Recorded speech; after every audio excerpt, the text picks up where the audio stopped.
Hey guys, it's Melissa here from melissaoatman.com. Welcome to another episode of Awaken Your Inner Awesomeness. I am so delighted you're here with me today.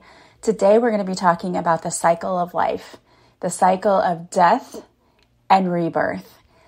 Everybody has to go through these cycles at many times in their lives, honestly. It's not just when you're born and when you die. Your whole life is full of the cycles of death and rebirth. But for many people, they can feel trapped within these cycles because a fear of change keeps them stuck. And maybe you're out there saying, I'm one of those people. Whenever I have change coming into my life, I resist it. It makes me afraid, and then I feel stuck, and then I start to self-sabotage. So if this is you, the good news is today we're going to be talking about how we can cope with and create balance in our lives when we are in the cycles of death and rebirth. What you can do to get through it, to live your best life, and to be as productive as you can so you don't get stuck in that fear-based thinking of avoiding change and resisting it, so that you can move on and discover that birth and new life brings about something beautiful. But before we get started, we have a word from today's sponsor. Hey everyone, I'm sorry to interrupt your show here, but there's a new podcast that has episodes with life-changing habit stories on it. Do you want to improve your life and do better? Then this would be a good podcast for you to check out. You're going to hear interviews from doctors, lawyers, and even a story from a man named Jimmy who weighed over 400 pounds and lost 200 pounds. Literally on his deathbed, had a family to take care of, and he changed his life for the better over a 10-year time frame and is now in better shape than people younger than him. All of this to help you with habits and how you can change your life over at iantolson.com. That's IANT as in Tom, OLSON as in Nick.com. iantolson.com. Hear Jimmy's stories, plus get my ebook on habits over at iantolson.com. Cheers.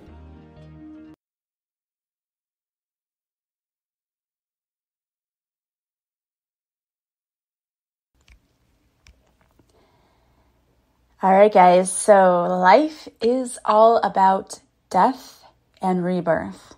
That's just how it is. We're born into this world and eventually we will die, but in between that time frame, we have multiple cycles of things dying and being born again, whether it's relationships, it's jobs and careers, whatever. It can encompass many different things. But oftentimes, what happens is that people get stuck in the fear of change and the what ifs and what's going to happen and things that are out of our control, and they just get stuck there. And when you get stuck there, it can feel pretty miserable. And it's not a great way to live your life because it's stagnant. It's not what we came here to do, and it makes you feel unhappy with your life. So how can we move through these cycles with more ease and grace? This is what I want to talk about today. We've all experienced this. We've all had a death and rebirth at some point in our lives and multiple times in our lives. If you've gone through a divorce or a heavy breakup, if you've lost a job and had to find a new one, these are all examples of death and rebirth when it comes to your everyday life. Cycles are just a normal part of the human experience. But when it becomes difficult is when we tend to get stuck in the middle of them. Nobody ever wants to pull the death card, right? When you're doing tarot and someone pulls that card, it's like, oh gosh, no. But honestly, the death card is a good card to get because what it represents is the death of things that are no longer serving you. And really all it represents is transformation. Yeah, sometimes it's not transformation that we necessarily wanted. However, all transformation brings about an opportunity for us to live our best lives, to change what wasn't working, to shift, to redirect, and to move on a path that's better for us. The problem comes when you have a fear of change And this fear causes you to become stuck, and you start to self-sabotage, because instead of just going with the flow and allowing the transformation to happen, you want to try to control it. And if I've ever learned anything in this life, it is that there are many things that are out of your control. And trying to control it is only going to make you miserable, because you honestly don't have control over certain things.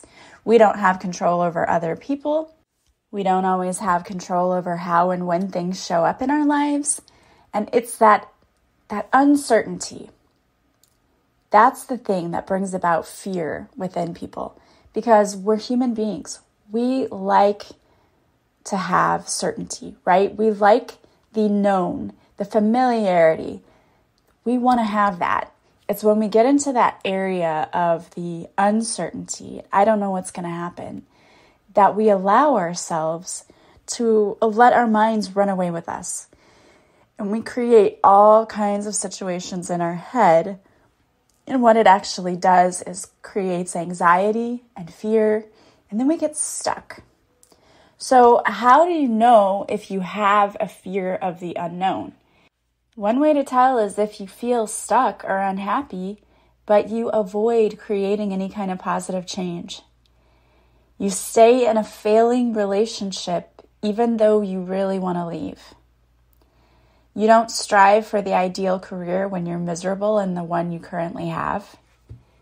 You have extreme anxiety about what's going to happen in the future. You have an inability to cope with life changes that are outside of your control. You refuse to stray from an everyday routine because you're uncertain of what will happen if you don't stick with it. You reject invitations to events, celebrations, to family or friends' homes. You feel nauseous or have indigestion when you think about change. You experience heart palpitations when you think about change.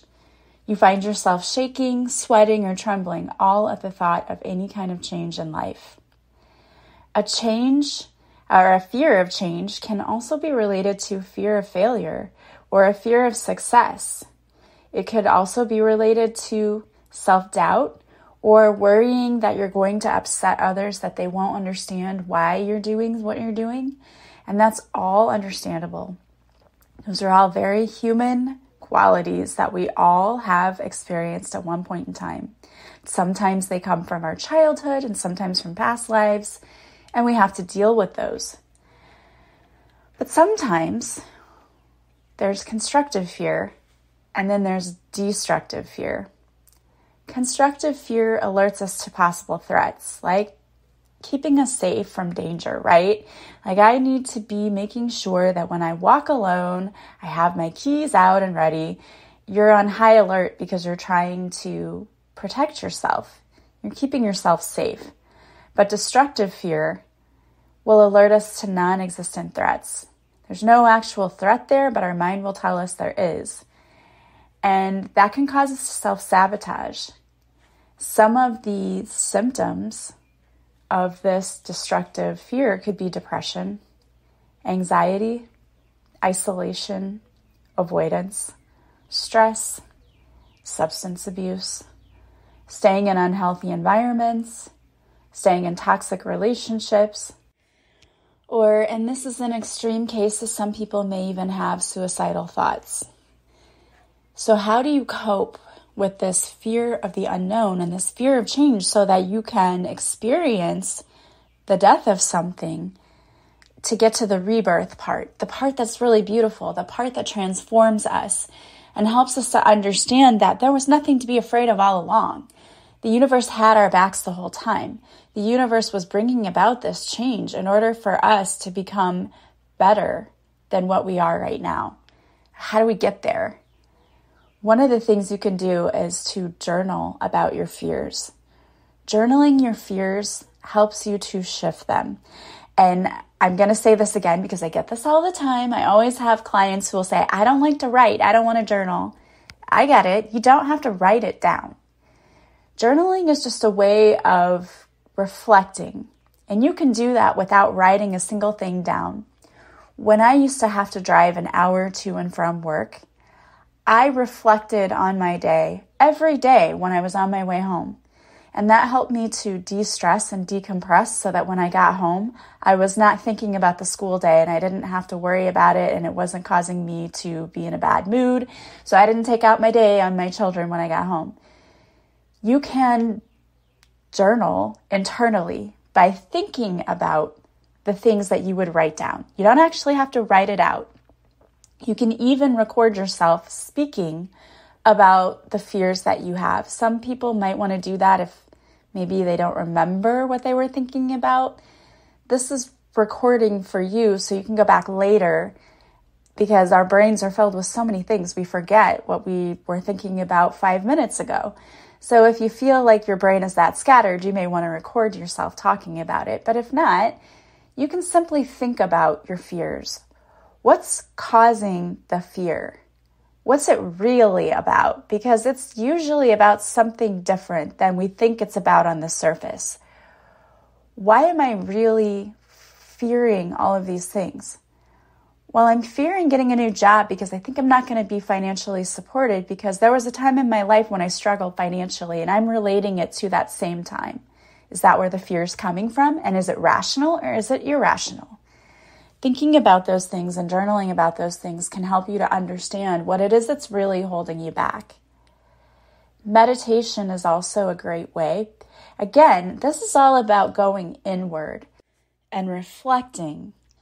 Self-reflection is really, really important because it allows us to tap into what's really going on. We can attune to what we really want and need in life and understand that change is coming in to help bring us closer to what we really want in life, even if at the time it doesn't seem like that's what's happening. Because change can mean that we lose someone in our life that maybe we really wanted in our life. It can mean that we lost the job we thought we really wanted.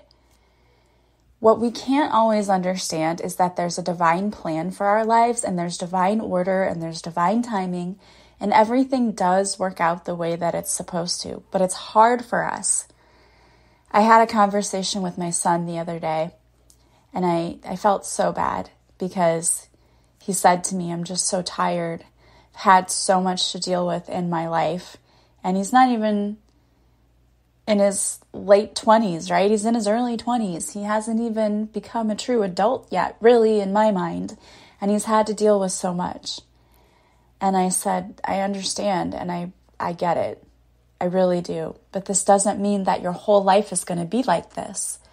Yeah, you've had a rough start. But what's it teaching you? It's making you stronger. It's teaching you a lot of valuable lessons, even though if we had the choice, we wouldn't want to learn them that way. Instead of looking at all of the negative things, we need to see, what is this transformation and change bringing us? I didn't look at having a divorce when I was 24, 25. I didn't look at that as a positive thing. Trust me. It was miserable. It was sad. I didn't understand why I couldn't find the perfect person for me and why it was so difficult. Everyone else found their ideal partner. I found someone who was so toxic. Why did this have to happen? Now, in my 40s, I'm just now understanding. And I'm not saying it's going to take you that long. I just tried to avoid the lessons. But, the universe will help us find them. But now I'm understanding why I had to go through what I went through. I'm breaking cycles of toxic patterns in my family that have been going on for generations. And it's stopping here. But that's not going to happen easily, right? If you've spent thousands and thousands of years creating these patterns, it's not going to break overnight. And when you're the one in your family who's choosing to get healthy and to break all of these patterns, it can be a painful and tough thing. But I applaud you because it's an important thing. So meditation is a really great way to not only de-stress, but you can also do a little bit of self-reflection during your meditation. And again, really, really hone in on what you really want. What's going to make you happy? That's what you need to focus on. Create a vision board. I need to go back and revisit mine, but I used to do vision boards and I loved just taking time out, and I did it on Pinterest. I would just create a board on Pinterest, my home, and I would take pictures of the dream home that I wanted by the beach, put it there. I would create a vision board for my career. What do I want that to look like? And within it, I put quotes about authors because I wanted to write a book. And you know what? Those things happened. The things that I focused on. The vision board is a chance to help you be creative and to tap into a different future that you would want for yourself. And it's a way to remind yourself too, like, this is what you're working for. This is what you want. It helps you to keep focused on those goals. So when you're questioning the change, say to yourself, this is what I'm working for, and it's going to take change for me to get there. Talk to people that you can count on, whether it's friends or family. You can express how you're feeling. Sometimes people have great advice, but sometimes you just need someone to listen. I have people who will reach out to me and just talk to me. They don't really necessarily want me to give them any advice. They just want me to listen. And sometimes that's all I need to. I'll reach out to someone and say, hey, I'm just having a rough day and there's nothing you can do about it, but I just need someone to hear me. I just need someone to listen. We have to be able to express how we're feeling, because if we bottle all of that up, it just causes us to become miserable. Talking to someone can help to alleviate any shame or stress or anxiety that you're feeling, and it helps you to understand you're not alone. You're not the only person going through this. Everyone experiences this. Everyone. When I lost my mom, I had so many people come forward and say, yeah, I lost my mom and it's awful and this is what I go through. I appreciate those people who came forward and said that, because it helps me to understand I'm not alone. And that if those people can survive this and get through it, so can I. So you see through example that, hey, this happens to people all of the time. People lose jobs all of the time. People go through divorce all of the time.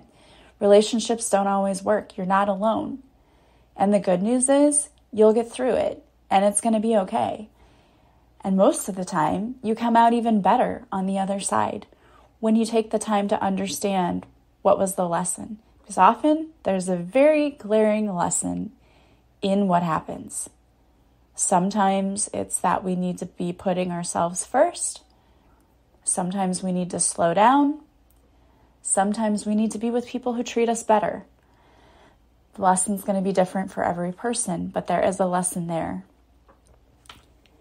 If you are afraid of the future and change, set little goals for yourself. And then you can slowly move towards those goals. You know, a lot of people say, well, I'm going to make this major shift in my life by this amount of time. You don't have to have such lofty goals. In fact, sometimes when you set goals that are too high for yourself, you don't reach those goals, and so you feel like a failure and you quit and give up. Start small. What's one or two things you can do each and every day that you can check off your list and say, I did it, and feel great about it? Like today, I'm just going to take 3 minutes to meditate. And then when you do it, you're like, I did it. That was me this morning. I said, I'm going to work out. And I didn't say I'm going to work out for 2 hours, because I knew I'd be like, I don't want to do that, and quit. I said, I'm just going to work out. I'm just going to pick a video. I'm going to work out. I worked out for like 30 to 40 minutes. I felt great afterwards, and I accomplished something which made me feel even better. I'm checking things off my list, which made me feel better. It doesn't have to be a grand thing. Take time to slowly move towards those things that you can accomplish. Be mindful about it and be conscientious about what you want to achieve. And then avoid avoidance. This is a big one, because when you feel depressed or anxious, you don't want to do anything. You just want to lay in bed, cover up your head, just sit and watch TV, just zone out, disconnect, because being present feels so empty and it feels terrible. We'll never forget when I was married, I didn't want to get out of bed every morning. I did not want to get out of bed. I didn't want to face my day because I was so miserable. And I felt like if I could just stay in bed, not have to face the world, it would be a better place. And what snapped me out of it was I realized I had to be there for my kids, and it wasn't fair for them to have that kind of mom.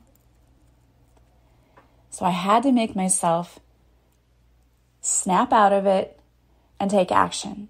And the action that I had to take was I had to leave a very toxic relationship, which I was completely scared to do because I did not know what my ex would do. I knew he would try to get revenge. I didn't know how.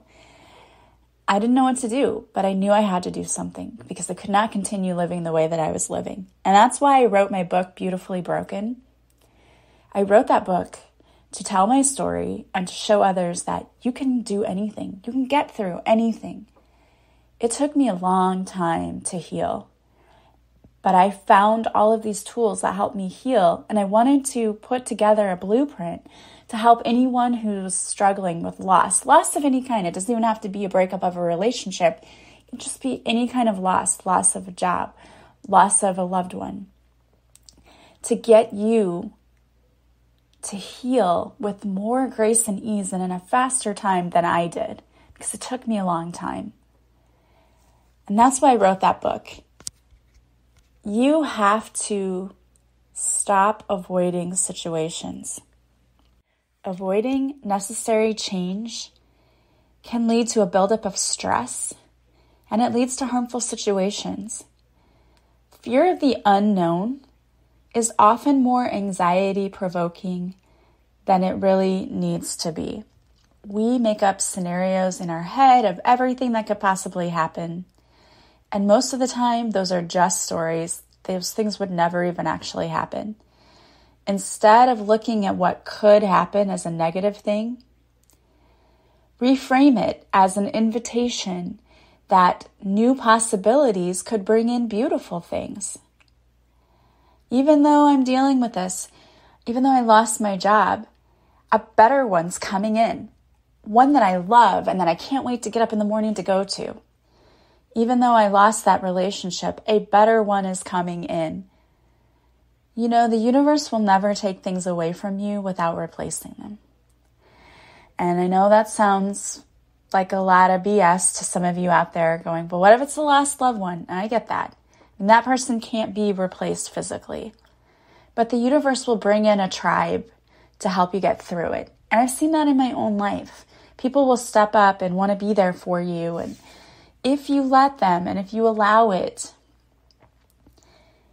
if you are really struggling, you might want to seek help. If this depression and anxiety becomes crippling and you just can't even live your life, please seek help. And there are a lot of ways you can seek help through counseling or coaching. A lot of people are trained to specifically help you in these areas. Don't try to do it by yourself. There's so many ways to get help. Don't allow the fear of what could be keep you stuck. We have to find balance in our life. And that means when the death card comes out and something comes to an end, we have to learn how to deal with it and to balance it so that we can get to that rebirth, the new life, the new miracles that God's bringing into your life, that the universe and the divine wants you to experience, this beautiful newness. It's like spring, right? We see this in nature all the time. Winter comes in, and I dread winter more than anything because I live where it gets cold and I hate it. The leaves fall and everything looks dead. It's gray and I dread it. I don't like the winter. But then the spring comes in. And with it comes new hope because the grass starts springing up, flowers start blooming, and everything around starts looking beautiful. The weather gets nicer. We have sunny days that are in the 70s, and sitting in the sunshine feels so good. There's hope. And then summer, my favorite time of the year, comes. What I'm trying to tell you is that we all have to go through those cycles. We have to go through the winter of our lives, but then the spring and summer are behind it that are beautiful and bring so much hope. And that can happen for you too. So don't allow yourself to get stuck. Know that change is necessary. Without change, we would never experience the blessings in our lives. We wouldn't know that I lost that job and it seemed like such a bad thing at the time, but now this wonderful and amazing new job came along, and I never thought that was possible. Be open to what could come into your life. Don't stay stagnant and avoid change. Embrace it. Embrace the possibility of what could be. All right, guys. Well, I wanted to pull a card for you today, and the card I pulled is from my deck, Divine Whispers, which is still available on my website. It is Rest Your Weary Head. You are busy. You are constantly going in every direction right now. The universe wants you to slow down, relax, take some time for yourself. It's so important to get a good night's sleep every evening. Your body is a miraculous and amazing vessel that needs time to recharge. Be sure to set some time aside before you go to bed to unwind. Do a quick meditation, take a hot bath, read a little out of a good book. Do something to release from the day's tension. Before your head hits the pillow, be sure to thank the universe for all of the amazing things that happened during the day, like having a pillow to rest your head on. Remember that there are people who only dream about being where you are. There's a little prayer that goes with this, and it's, Creator of all that is, I want to thank you for the awesome blessings that flowed into my life today. I can't wait to see what tomorrow has in store for me. Thank you for the rest that is allowing my body to recharge, rejuvenate, and restore my energy. I know that I am going to have beautiful dreams tonight. All right, guys. Well, I love that, and I want to thank you so much for being here with me today. As always, if you like this podcast, please subscribe. Please leave a positive review from wherever you're listening. Sharing my podcast is the greatest compliment you can pay me. And if you want to work with me, you can go to melissaoatman.com. There you'll see all the services I offer. You can book directly from the website. And if you would like to be a Patreon member, you can go to my Patreon page, and there, if you sign up, you get 2 extra episodes per week. Or if you sign up for the top tier, which is $10 a month, you'll also get readings, guided meditations, and videos of the guests that I have on my show. I hope you guys have a beautiful day from wherever you're listening. I am sending you so much love and light, and I will talk to you soon. Bye, guys.